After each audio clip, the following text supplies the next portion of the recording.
A very good morning to you. A big week for the trial with the first defence witness expected to testify. We know usually the accused should take the stand first, but not in this case, it appears. Well, certainly looks so, Leanne, and that Professor Jan Botha is expected to kickstart the defence's case this morning. Well, he will do so before Oscar Pistorius takes the stand. We understand that Professor Jan Botha has given personal reasons why he should take the stand first. We asked the state whether they will oppose that motion. They said they won't because they feel that the reasons that Botha gave were valid. Then we're expecting Oscar Pistorius to take the stand. We're expecting him to get quite emotional, as we've seen during the past few weeks, when this time he has to relive what happened on that Valentine's Day in his home here in Pretoria. But of course, we're expecting Jan Botha also to delve a lot into the postmortem to give his opinion and deal with issues of high importance, particularly relating to the testimony that the state witness Gert Seyman gave when he concluded that Reeva Steenkamp had eaten at least 2 hours or even an hour before she was shot dead. We're expecting him to give his opinion on that. But to chat a bit more about this and what we're expecting this morning during that testimony is a Professor Rudolf Zinn from the University of South Africa, is a forensic expert. Prof, thank you very much for joining us once again this morning. Prof, the testimony this morning, of course, of Professor Jan Botha, quite critical in that it will deal with some of the aspects that I've just mentioned about when Reeva Steenkamp ate.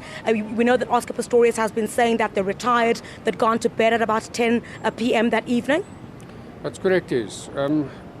What has been said in court so far by the pathologist is obviously open to interpretation, some of the aspects. It would typically be the time that it would have taken to digest the food. He said it would take anything between 90 minutes to 180 minutes for a light meal to be digested.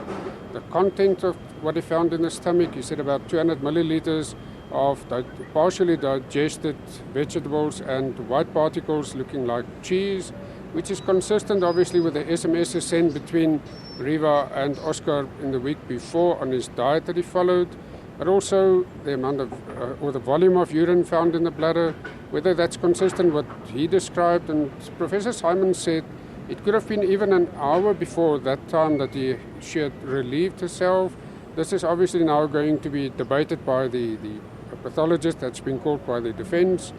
Also the injuries itself, the sequence of the injuries, whether it was the bullet wound to the head that struck her first, which obviously would have then stopped her from screaming, and also the discoloration of the bullet wound on the hip.